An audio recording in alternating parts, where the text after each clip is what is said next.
үзэгчдээ Мегмар гарагийн эрт асуул нэг дуулан хөтөлбөр үргэлжилж байна. Манай удаах зочин студиуд манд хүрэлцэн ирлээ. Эмч хүн байгааг та бүхэн харж байна. Цагаан халааттай Монгол Солонгосын хамтарсан очир баригч Сэргээн засах хэмнэлгийн их эмч Дорж Сөрөн. Өглөөний мэнд хүргэе. За, телевиз үзэгчтэй ч гэсэн энэ өдрийн мэндийг хүргэе. За, Монгол Солонгосын хамтарсан очир баригч гэдэг Сэргээн засах хэмнэлэг үд хаалгаа нэгээд нийтдээ хэдэн хүнд үйлчилж байна вэ? Ямар зорилготойгоор, ямар онцлогтойгоор байгуулагдсан хэмнэлэг вэ? За, миний бие бол энэ Солонгостой хамтарсан хэмнэлгээ байгуулад их удаагүй байна. За, 3-4 сар орчим болж байна. Тэгээд манай эмнэлгийн онцлог бол уламжлалт хэмжлэгээ хийн. Дээрээс нь одоо сэргээн засах хэмжлэгээ манай одоо үйлчлүүлэгчд бол физик хэмжлэгээ гэж нэрлэдэг ч тийм ээ. Тийм сэргээн засах хэмжлэгээ хийдэг тийм эмнэлэг байгаа. Тийм. Тэгээд Солонгостой хамтарсан одоо сэргээн засах хэмжлэгийн аппаратууд бол Солонгосоос авчирсан одоо манайхан бол үзэгчд ингэж л ойлгох хэрэгтэй. Солонгост хийгдэж байгаа сэргээн засах хэмжлэгийг л одоо манай эмнэлэг хийж байгаа л гэж ойлгох хэрэгтэй. Тийм. За тэгэхээр Солонгост үйлчилж байгаа тэр стандартыг Монголд нутагшуулна гэж ойлгож болох нэ дээ. Тий, ер нь бол тэгж ойлгох хэрэгтэй. Манай эмнэлэг бол үйлчлүүлэгчтэй, хүртээмжтэй, тэгээд дээрэс нь одоо чанартай үйлчилгээг л яг Солонгос улсад хийж байгаа. Манай одоо хамтарч байгаа эмч бол яг Солонгосын тэр Кимпо гэдэг үүрэгт одоо ийм уламжлалт сэргээн засах одоо эмнэлэгтэй. Тэгээ миний бие бол сая өнгөрсөн жил 10 сард явчаад тэнцээ дадлагсч чад ирсэн. Тэгэхээр тэнд хийдэг эмчилгээ, үйлчилгээг ер нь бол энэ хийж ийл гэж ойлгох хэрэгтэй. Тэгэхээр урд нь та яг энэ сэргээн засах эмчилгээний талаар ямар туршлага хуримтлуулсан бэ? За миний бие бол яг уламжлалтын хэмж, уламжлалын ахуйны хэмж одоо Монгол Улсын ахлах зэрэгтэй эмчилтэй. Яг мэрэгчлэрээ бол одоо 9 жил орчим ажиллаж байна. За шаасны төв эмнэлгийн одоо уламжлалын эмчилгээний тасагт одоо 5 жил орчим ажиллаж байсан. За энэ хугацаанд бол яг манай тасгийн онцлог бол юу байдаг байсан бэ гэхээр ер нь хэвтийн эмчлүүлж байгаа хүмүүс дандаа одоо физик эмчилгээ, сэргээн засах эмчилгээ хамт хийлэгддэг байсан. Тэгэхээр одоо тэр утгаараа үйлчлүүлэгч маань одоо физик эмчилгээ одоо хийлэгддэг байсан учраас ерөнхийдөө ямар эмчилгээ яаж хийх вэ? Одоо физик эмчилгээний ямар одоо төрлүүд байдгүй. Тэрэн дээр өөрөөр хэлэх юм бол тодорхой туршлага хуримтлуулсан гэж ойлгож байна. Тэгэхээр 5 жил 3 дугаар эмнэлэгт ажиллаж ирсэн хүн болохоор одоо тэр үеийн одоо таны хийж ирсэн үйлчилгээ өнөөдөр энэ очир баригч гэдэг эмнэлэгт хийж байгаа үйлчилгээ хоёрын хооронд ямар ялгаа байна? Тэгэхээр одоо энэ эмнэлэг маань энэ эмнэлгийнхаа тухай би яриа тийм ээ. Энэ эмнэлэг маань одоо амбулаторийн үүдийн эмнэлэг байгаа. Тэгэхээр өөрөөр хэлбэл одоо хэвтэж эмчлүүлдэг биш, өдрөөр хурж ирж одоо эмчилгээ авдаг тийм эмнэлэг. За уламжлалт эмчилгээнээс юу хийх вэ гэхээр одоо бомб шивүүр эмчилгээ, за зүү төөнүүр эмчилгээ, манайхан одоо массаж гэж яриад бүхний барай гэж ярьдаг тийм ээ. За энэ бол нэг талаас одоо сэргээн засах эмчилгээ нийт нэг төрөл юм байна. Тэгээд одоо сэргээн засах эмчилгээний тэр одоо халуун жин, за дээрэс нь тэр баг давтамжтай цахилгаан аппарат гэдэг ICT аппарат байна. За одоо улаан гэрлийн шарлага аппарат гэх мэтлэнгийн одоо тэр одоо аппаратуудаар ашиглаад эмчилгээг хамгийн гол нэг үр дүнтэй хийх юм. Одоо энэ хэвтэн эмчлүүлэх газар бол одоо хүмүүс хэвтэж эмчлүүлдэг тийм. Манай эмнэлэгт бол хэвтгүүгээр өдрөөр хурж ирж эмчилгээ аваад одоо эмчилгээний үр дүн тодорхой хэмжээнд сайн гардаг. Тийм эмнэлэг гэж ойлгох юм. Танаа эмнэлгийг одоо яг ямар өвчлөлт илүү сайн гэж та дүгнэх үү? Тухайлбал одоо барай засал физик эмчилгээнд бол хүмүүс голцоо нөгөө нэг остеохондроз буюу нуруу сэрний булчингийн чангарал гэдэг өвчнөө эмчлэх гэж их очдог болов. Өөр одоо нөгөө суудлын хийгээд хөдөлгөөний дутагдалд орсноос үүссэн янз бүрийн өвчнүүд, үе мөчний өвчнүүдийг ангаах уу? Ангахтаа яг ямар шугамаар илүү одоо үр дүнтэй хийгээд чанартай хугацаа хэмнэсэн тийм үйлчилгээнүүдийг үзүүлэх болов уу гэж бодож байна. Тий.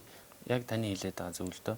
Ерөнхийдөө манай эмнэлэгт бол мэрэгшиж байгаа чиглэл нь бол тэр үзүү сэрний булчингийн чангарал одоо манайхан бол одоо хувийн шарус хөөрлөө, хүзүү хөшлөөл гэж яриад байдаг тийм. Хүзүү сэр тэр дал мөрний булчингийн чангарал юм байна. Энэ болохоор юутай холбоотой вэ гэхээр ажлын нөхцөл. Одоо дандаа бичиг цаасны компьютер дээр ажиллаж байна. За дээрэс нь одоо энэ ахуйн чанартай буруу дэглэмүүд байна. Ялангуяа хэвтэж энэ төр зурагт үздэг, дээр энтрээ буруу дэрлж унтдаг гэх мэтлэнгийн энэ одоо нөхцлүүдээс үүдэлтэй. За тэр нурууны өвдөлт бол бас яг адилхан. Нурууны өвдөлт бол нуруунд бол их олон зүйл үүдэж болно. Нурууны өвдөлт бол манайхны нэг хэлдгээр радикулит бол биш, остеохондроз бол биш, тэ. Булчингийн чангарал өвдөлт гэдгийг бол бас ойлгох ёстой. За тэр нурууны өвдөлтийн шалтгаан нөхцөлж гисэн ер нь дандаа суудлын одоо ажилтай, тэгээ дээрэс нь хөдөлгөөний хомсдол, биеийн жин игсэлт, за дээрэс нь одоо тэр ахуйн чанартай буруу дэглэмүүд нь юу байх вэ гэхээр хүнд юм энэ төр хүчлээд буруу энэ төр өргөждөг ч юм уу тийм. Иймэрхүү шалтгаанаас үүдэлтэй. За нурууны булчингийн чангаралууд байна. За нуруунд өвдөх юм бол шүү зөндөө олон юм байна. Тэгэхээр яг одоо энэ үзүүсээрний булчингийн чангарал, энэ нурууны одоо булчингийн өвдөлтүүд тийм. За мэдрэлийн өвдөлтөж байж болно. Одоо тэр радикулит гэдэг байгаа нь бол мэдрэл голцоо ихэнхдээ нөгөө нурууны нулам хоорондын диск эвэрхий гэж байдаг. Тэр эвэрхий маань одоо мэдрэл өвдөгдөг тийм тохиолдол байна. Тэр одоо өвдөлт үргэлжлэлтэй одоо зовир шалгаатай хүн ч гэсэн эмчилгээ хийгээд үр дүн гарч байгаа тохиолдол байгаа. Тийм. Тэгэхээр ер нь бол энэ чиглэлээр одоо мэрэгсэн эмнэлэг байна гэж ойлгож байна. Тийм. Хүмүүс хоорондоо аман ярианд хэрэгэлдэг л дээ. Мах авчуулчлаа гэж ярьдаг. Тэгэхээр энэ ямар учиртай зүйл гэж тарах вэ? Харин тийм ээ. За одоо яг бүхэл эмчид тохиолддог зүйл өөрөөр хэлбэл юу байдаг вэ? Яг энэ хүмүүсийн одоо буруу ойлголт. За тэрийгээ дагсан буруу хандлага. За тэгээд буруу эмчилгээ. Одоо өөрөөр дор мэдсэн буруу эмчилгээ. Амнаас ам дамжаал одоо нэг их сайхан зөв нөгөө бие биенийгээ оншилдаг авчаал тий. Тэгэл одоо өөрийгөө эмчлээл явчихдаг. За тэр ер нь бол одоо булчинтай холбоотой юмгийг магадгүй таны ярьж байгаагаар бол мах авчуулах гэж ярьж иж болно тийм. Тэгэхээр ер нь бол юу өвддөг вэ гэхээр ихэнхдээ одоо түрүүний миний хэлдэг одоо булчингийн шөрмөсний өвдөлт, зөөлөн үений одоо өвдөлт үргэлжлүүд байдаг. За тэгээд цаашлах юм бол одоо мэдрэлийн өвдөлт гэж байх жишээтэй ийм л байдаг байхгүй юу. Тийм. Тэгэхээр хамгийн их санаа зовоодаг биднээс юм мэрэгчлэлт хамгийн их одоо тулгардаг зүйл бол хэцүү зүйл бол энэ байхгүй юу. Энэ буруу хандлага, энэ одоо байдлыг л өөрчлөхийн тулд хамаг одоо цаг хугацаа ч гэдэг юм уу одоо тэр нэг хүнтэй бол их удаан ярилцж ийж өөрөлдмөл тэр өвдөлтийн шалтгааныг нь эхлээд олдог байхгүй юу. Яг одоо ажлын нөхцөл ямар байна, гэртээ ямар дэглэмтэй байдгүй те. Тэрний дараа одоо магадгүй ерөнхийдөө миний бодлоор таны өвдөж байгаа зовир шаналгааг одоо үүсгэж нөхцөлдүүлж байгаа зүйл маань юм байна. Тэгэхээр одоо энэ шалтгаан нөхцөлийн эсрэг ийм эмчилгээ хийх хэрэгтэй. За шинж тэмдгийн хувьд одоо таны зовир шаналгааг намдах эмчилгээ бол одоо манай эмнэлэгт ийм байна. Та гэрийн нөхцөлд одоо ийм дэглэмээ солих хэрэгтэй. Одоо цаашдаа ийм дасгал хөдөлгөөн хийж явах ёстой гэд хэлдэг. Манай үйлчлүүлэгчд маань яадаг вэ гэхээр одоо тэр дэглэм эмчилгээ гэдэг юмыг бол ер нь баг хийдэг гэрийн нөхцөлд. Тэгэхээр эмчилгээний үр дүнд бол тодорхой шууд нөлөөлдөг. Тэгэхээр манайхан бол за эмчилгээ хийлгээд бас тодорхой зовир шаналгаан энэ намдахгүй байгаа тэр нөхцөлд бол юу гэж ойлгодог вэ гэхээр за эмчилгээ бол жоохон буруу байна. Миний оншиг буруу тавьсан байна. Тийм учраас одоо би ерөөсөө энэ эмнэлэгт болно. Тэгээ дараагийн эмнэлэг дээр очдог. Тэгээ дараагийн эмнэлэгт бас яг адилхан. Ингээл хугацаа алдаж ингэж явсаар байгаад өвчин маань бүр архаг байдалд шилжээд тэр хэмжээгээр тодорхой хугацаа хэрэгтэй болно. Эмчилгээний хугацаа хэрэгтэй болно. Тэгэхээр одоо нэгсэндээ одоо эмчилгээ гүйцэд одоо төгс эмчилгээ хийхгүй л ингээл одоо бүр архаг байдалд оруулаад тэгэл тэрийгээ дагаад бас нэг буруу хандлага үүсдэг юм. Одоо миний энэ бол идэвхшгүй ийм хэцүү одоо өвчнөд болцсон байна ч гэдэг юм. Тиймэрхүү байдлаар ингээл өөртөө хандаал ингээл цаашаа сөрөг байдуудыг олон үр дагавар гарна л та. За тэгэхээр одоо хүмүүс бол нэлээд одоо нас ахаад ирэхээр ялангуяа одоо настайчууд бол өвдөгний нүдээр хатгалаа, өвдөг их өвдлөө, явж чадахгүй байна гэсэн, гар даагдахгүй байна гэсэн одоо яриануудыг ярьж идэг л да. Тэгэхээр энд ямар эмчилгээ илүү үр дүнтэй ах вэ? За би дээрээ ярьжсэн нөгөө тэр хүзүүсэрний булчингийн чангарал, тэр дал мөрний булчингийн чангарал гэж ярьсан тийм. Тэр их удаан өвдөд ирэхээр тэр толгойн өвдөлт үүсгэдэг. Зөв. Тэгээд одоо толгойн өвддөг тийм зөөртэй их олон хүмүүс байдаг шүү дээ. Одоо хурц өвдөлт, архаг өвдөлтүүд их олон байдаг. Тэгээд яг л одоо түрүүний хэлснээр тэр толгойн өвдөлтөө буруу ойлгоод одоо юунаас болчих би одоо тархиад оргиочлоо гэл ингээл амьд хүнд очиод янз янзын байдлаар одоо хүчтэй дөргүүлээд л массаж хийлгээд л ингээл яваад идэг байхгүй да. Тэгэхээр ер нь бол хүзүүний булчингийн чангарал өвдөлтөөс толгой өвддөг гэж ойлгох хэрэгтэй. За тэр хоёрдугаар таны асуусан тэр мөрний өвдөлт гэж яриад байна те. Тэр тал мөрний булчин чангараад өвдөхөөр бас өвдөлт мөрлөгөө дамждаг байхгүй. Тэгэхээр тэрийг бол манайхан одоо мэдрэлийн эмчд очиж үзүүлээд л одоо бэлэг сийтгэл нэг одоо гоё унш тавиулчаал ингээл эмчилгээ хийлгээд байдаг. Им уугаад байдаг, им тариа хэрэглээд байдаг, үр дүн гардаг бай. Тэгээ яагаад вэ гэхээр үнэхээр шалтгааны эсрэг зөв эмчилгээ хийж чадахгүй байгаатай холбоотой байхгүй.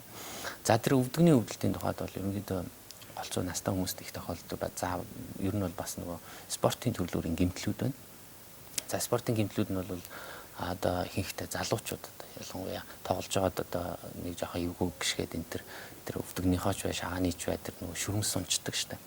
За тэрийгэ булгалчлаа гэл ингээд тэр маань харахад ингэж явсаар байгаад ерөнхийдөө одоо үений өрөвсөл болох нас ахаад ирэхин цагт ер нь бол багаар өвдөж ингэж өөрлөж явсаар аваад нас ахаад ирэхин цагт өвддөг болж байна. За настайчуудад голцоо бол өвөрмөц тийм үений өрөвсөл гэдэг одоо ревматоидны полиартрит гэж ярьдаг. Зүгээр одоо остеоартритууд бол бас нэлээд илбэг тохиолддог ба. Тэр өвчин бол нэгэнд үе өрөвссөн. За үе өрөвсгөөс өмнө бол наана нь одоо өвддөг юмнууд зөөл идүүд байна. Одоо үений зөөлөвч мөгөөрс байна. Тэрүүний миний хэлдэг одоо булчингийн шүрмсний одоо өвдөлт шүрмс сунчдаг энэ тэр өвдөлт өрөвсөж ингээд архаг байдлаар явсаар байгаад цаашаа нь үе өрөвсчих тохиолдол байна. За настай холбоотой тэр нөгөө остеоартрит бол яадгүй хэр явандаа энэ нөгөө үений доктортой байдал алдагдаад энэ булчинтай холбоотой. Булчин суларч байгаа юм. Одоо энэ өвдөг шилбэний булчин жоохон сулраад ирэхээр юу гэдгийг хоёр яс маань хоорондоо жоохон ойртгоно шүү дээ тийм ээ. Одоо гуйны яс шилбэний яс ойртоод тэгээд мөгөөрсүүдэд маань хоорондоо үрэлдээд тэр одоо үений хоорондох одоо зөөлөвч нэмгрээд тэгээд яс ингээд хоорондоо ясны мөгөөрс ингээд хоорондоо үрэлдээд дегенерац өөрчлөлт ороод ирэхэд тэрийг бол остеоартрит гэж нэрлэж байгаа. Тэр өвөрмцөөр хэрэглэн гаралтай ревматоидны полиартрит бол тэр үений капсул гэмтдэг, үений ууд гэж байдаг. Тэр гэмтснээс болоод одоо үе өрөвсдөг тийм юм байна. Тэгэхээр эдгээрт яг ямар эмчилгээг зориулж байна? За хамгийн одоо манайхан түгээмэл хэрэгэлдэг эмчилгээ бол одоо физик эмчилгээ байна. Сэргийн засгийн эмчилгээ гэж уг нь ярих хэвээр тийм. Тэгээд сэргийн засгийн эмчилгээнд бол одоо тэр өвдөлт өрөвсөл намдаадаг одоо төрөл бүрийн эмчилгээнүүд байна л да. Тэр эмчилгээнээс сонгох хэрэгтэй. Хоёрдугаарт бол яг уламжлалт эмчилгээнээс бол тэр зүү төнөөр за бомб шивүүрч гэдэг юм уу за цахилгаан зүүч гэдэг юм уу массаж энэ төр бол их үр дүнтэй байдаг. Үе өрөвс нэгэнд одоо өвдөгний үений өрөвсөл бол эмчилгээ жоохон хэцүү. Тодорхой хугацаа хэрэгтэй. Тэгээд яг эмчилгээ энэ төр хийлгээд тогтмол ингээд дэглэн бариад яваадах юм бол зовөр үсгүй явж болно. Түүнээс биш тэрийг бол юу гэдгийг эмчлээд эдгэждэг тийм бол энэ бол биш. Хэцүү явж тэр бол одоо үе солиулах хаалганд л орж иж үе солиулах хаалгаа хийдэг тиймээс засалтал ордог байхгүй. Тэгэхээр тэрнээс наагур аргадах ямар зүйлүүд вэ? Тийм. Сая миний хэлсэн одоо ер нь бол биеийн жин нэмж болохгүй те. Ер нь голцоо дандаа биеийн жин ихтэй хүмүүст л тохиолдоод байгаа. Эсвэл их туранхай нөгөө булчин багтай тийм хүмүүст их илбэг тохиолдоод байдаг байхгүй. Яг миний сая хэлсэн физик эмчилгээ байна. Дээрээс нь одоо улирлын чанар физик эмчилгээнд бол бас тэр халуун жин эсвэл одоо халуун шавар, халуун лаач гэдэг юм уу тэр эмчилгээнүүдийг бол хийлгэх ёстой. Тэр эмчилгээнд улирлын чанартай совилэлтж очиж хийлгэж болно. За хамгийн чухал юм бол одоо миний хэлэх чинь дасгал эмчилгээ. Дасгал. Одоо өөрөөр хэлэх юм бол тэр үеинд зориулсан, өвдөгний үеийн өрөвсөл зориулсан дасгалууд байна. Тэр дасгалыг байнга хийх хэрэгтэй. Тэгэх юм бол ер нь явандаа яг өвдөгний үеийн өрөвсөлд энэ 4-7 булчин сонгомлоор хатин гарчдаг байхгүй. Тэгэхээр тэр дасгалыг байнга хийгээд ингээд тогтмол булчиндаа жоохон хүч өгөөд ингээд дэглэм эмчилгээ за бас их явхаар энэ төр бас өвдөд байдаг шүү дээ тийм. Тэгэхээр тэр талын дэглэмүүдийг сайн бариад ингээд яваад ах юм бол бас өвдөхгүй явж болно. Өвдөхгүй тийм зовоорлохгүй явах боломжтой. Тэгэхээр эзэн хичээвэл заяа хичээнэ гэдэг шиг эмчлүүлж байгаа хүн бас өөрөө хичээгээд дээр нь одоо эмчийнхаа заавранд байгаа эмчилгээгээр найдвартай хийлгээд яваад байхад бол эрүүл мэнд гэдэг бол ганцхан эмч хүний гарт байдаггүй гэдгийг харуулдаг байна шүү дээ. Тийм. Тэр үйлчлэгч маань яг таны хэлснээр одоо нөгөө урьдчилан сэргийлэх яавал өвдөхгүй байх вэ? Тэ? Одоо дэглэм сайн барих ёстой. Дээрэс нь өөрөө сайн хичээх хэрэгтэй. Ингэж одоо эмчтэйгээ ингэж хамтарч ажиллаж ийш. Тэгжиж одоо тодорхой үр дүнд хүрдэгэ өвдөхгүй байдгаа гэдгийг л одоо ойлгох хэрэгтэй. Тэгэхгүй тэгэл өвдөд өвдөж явж байгаа л одоо өвчин одоо баг дээр нь эмчилгээ авахгүй ингэж явж байгаа. Тэгэл бүр хүндрээд архагшаад одоо заавал одоо эмнэлэгт үрж ирж эмчилгээ авах тэр одоо байдалтай орсныгоо дараа одоо эмч эмнэлгийн тусламж авдаг. Тий. Тэр байдал бол жоохон хэцүү байна манайханд. Тэр хандлагыг өөрчлөх нь. Тэгэхээр Солонгост хэрэгжилж байгаа сэргийн засах эмчилгээний технологиг та бүхэн яаж нэвтрүүлсэн бэ? Тэрийг юунаас харж болох вэ?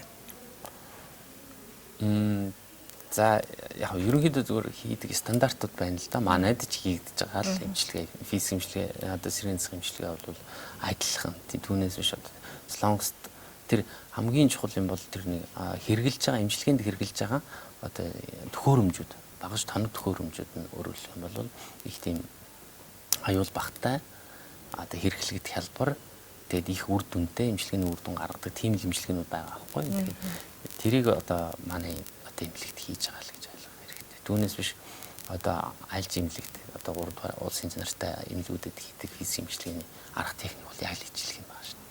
Физик эмчилгээ хийлгэж байгаа тохиолдолд гам барих шаардлагатай юу? Тий. Гам дэглэм гэдгийг бол би ингэж ойлгодог юм. Одоо тэр хүн тэр дасгал хөдөлгөөн гэрийн нөхцөлд барих тэр буруу дэглэмийг халж одоо зөв дэглэмд орох тэр бол гам. Түүнээс биш одоо манайхан зүг тавиулж гин.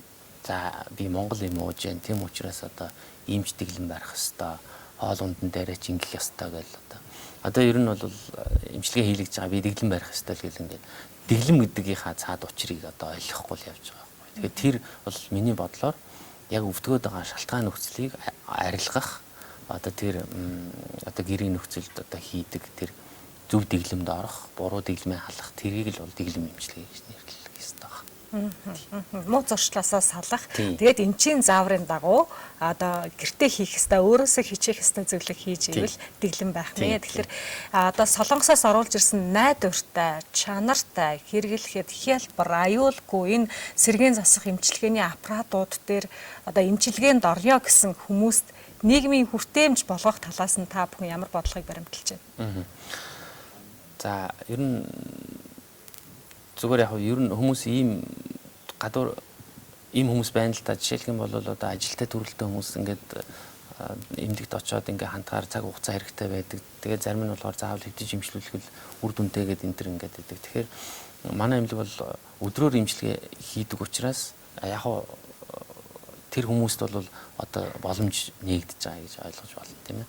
За дээрэс нь манай эмнэлэг ямар одоо зарчим баримталж байна гэхээр ерөөсөө л одоо манай эмнэлэг рүү хандаад ирсэн хүн болгонд үйлчлэн. Түүнээс биш одоо тэнд насны хязгаар гэдэг юм уу эсвэл бид нар нэг эдийн засгийн хувьд бол бас нэг одоо их хатуу үн тавьчаад тий ашиг хөөгөө. Тий одоо ашигын яг үн ашигын тийм бизнес хийж байгаа одоо эмнэлэг бол биш гэж ойлгох хэрэгтэй. Ямар ч хүн хурж ирж үйлчлүүлж болно. Тэгээд одоо тодорхой тохирсон зөвлөгөөг аваад тэрэндээ таарсан үйлчлэгийг аваад ингээд явах хэрэгтэй л байна. Насны хязгаар гэж таны ярианд гарч ирлээ. Тэгэхээр ер нь энэ сэргийн засах эмчилгээ шаардлагатай байгаа хүмүүсийн хооронд одоо насны харьцаа ямар байна? Өнөөдөр нөгөө орчин үеийн өвчлөл гэж хэлээд байгаа шүү дээ. Нөгөө харшил хийгээ, сэтгэл, гутрал, стресс энэ бүхнээс одоо сэргийн засах эмчилгээгээр салж болох уу? За яг ер нь бол манай эмнэлэгт бол их үр дүнтэй эмчилгээг одоо хүртээмжтэй чанартай л хийхийг хүсэж байгаа юм. Тэгээд түрүүн би танд хэлсэн манайх одоо иймэрхүү чиглэлээр мэрэгшиж байгаа эмнэлэг гэж ярьсан. Тэгэхээр одоо гадуур би хашил эмчилнэ ч гэдэг юм уу одоо хавдрыг эмчилж байгаа ч гэдэг юм ингээл нэг бизнес хийгээд байгаа хүмүүс байна шүү дээ. Манайх тэр хүмүүс бол бас нэг талдаа жоохон тийм сайн биш байна. Манайд бол бид нэр эхлээд үзээд зөвлөгөө өгөөд тэгээд яг одоо тодорхой эмчлэх боломжтой үр дүн гарна гэсэн хүмүүсээ одоо авч эмчилгээ хийнэ. За бусад одоо нарийн мэргэжлийн эмчийн зөвлөгөө авах ч юм уу те бусад эмчийн одоо эмчилгээ тусламж авах хүмүүст бол бид нэр тодорхой чиглэл өгч байгаа. Тэр хүмүүс бол бас одоо яахаа мэдэхгүй болцсон хэнд очиж хандах уу, ямар эмчилгээ хийх үү, ямар онцлогоо хийх үү гэдэг мэдхээ байсан тийм хүмүүс их олон байгаа байхгүй. Тэгэхээр тийм хүмүүс ч гэсэн ирж болно.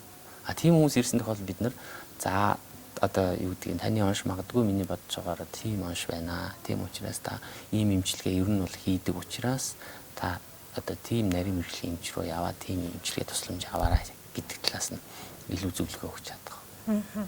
Тэгээ насны хязгаар байна уу? Ер нь хүүхдүүд ирж үйлчлүүлж байна уу танад? За ер нь голцоо залуу хүмүүст бол тэр ажлын нөхцөлтэй холбоотой тэр үзүү сэрний булчингийн чангарал, нурууны өвдөлтүүд, за настайчууд бол голцоо дандаа тэр үе мөчний өрөвсөл эмгэгүүд энэ тэр ирж эмчилгээ авч байгаа. Хамгийн ойрын хугацаанд хэд хоногийн дотор ер нь үр дүнгээ мэдрэх боломжтой вэ? За тэрийг одоо яг шууд хэлэхэд бол хэцүү. Ямар ч гэсэн эхлээд үзэж байгаад ер нь бол хурц өвдөлт байна уу, архаг өвдөлт байна уу? Архаг өвдөлт бол бас тодорхой хугацаа хэрэгтэй, эмчилгээний хугацаа хэрэгтэй. Тэгээд эмчилгээ явуулаад хамгийн чухал юм бол яг эмчилгээндээ тууштай явах хэрэгтэй. Яг эмчийнхаа заавар зөвлөгөөгөөр явах хэрэгтэй. Тэгвэл эмчилгээний үр дүн гарна. Яагаад гарна гэж би итгэлтэй хэлж чадж байгаа вэ гэхээр манай эмнэлэгт яг одоо эмчилгээний үр дүн гарах тэр хүмүүст хөрвүүлэн бол яг тохирсон эмчилгээ үзүүлж нэгсэндээ одоо яг үзүүний тэр үзүү сэрний булчингийн чангарал нурны өвдөлт үрээд ирэх юм бол эхлээд үзээд яг эмчилгээ хийж болохоор үр дүн гарахаар бол эмчилгээнд оруулаад тэрний дараа би тодорхой хугацааны дараа за таны одоо энэ өвчин чинь эд оногийн эмчилгээний дараа эдэн курс эмчилгээний дараа үр дүн гарна гэж хэлж чадна. Түүнээс биш одоо бол шууд би яг одоо тийм эмчилгээ хийгээд тийм үр дүн гарныг шууд амлаж болж чадахгүй шүү. Тийм.